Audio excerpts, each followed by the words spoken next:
Fabian Picardo began by addressing the East Side project and the various reports in the Spanish media which question its legality. He said the UK government had received a note verbal from the Spanish government. Madam Speaker, the UK government received a note verbal from the Spanish government on this matter dated the 5th of December 2024, which the UK government has shared with His Majesty's Government of Gibraltar. This is, of course, inconsequential, as the reclamation is in indisputably British waters and has, in environmental terms, been approved even by the European Union EU Commission during our period of membership of the EU. The works to follow are coastal protection works for the existing reclamation. Is the Chief Minister aware whether the United Kingdom has replied to the note verbal? I am, Madam Speaker, but I'm not at liberty to share anything in relation to that because that's not information that I own. It's information that another party owns. Turning to the Victoria Quays project, Fabian Picardo said that to date 16,250 square metres had been reclaimed at Coaling Island, but he said some details remain uncertain at this stage. It is not possible at this stage to say that the total size of Victoria Quays will be, or the size of the development to be built on it, as it remains subject to DPC and EIA considerations.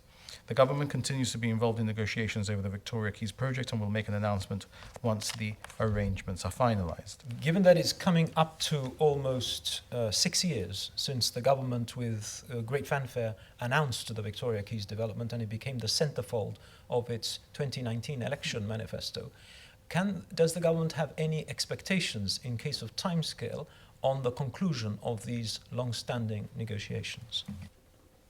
I've told the Honourable Gentleman repeatedly, Madam Speaker, that whenever I'm negotiating with anyone, I never put a deadline on those negotiations because if I do, I make the negotiation harder for myself. I know he'd like negotiations to be harder for me. I'm not going to fall into that trap.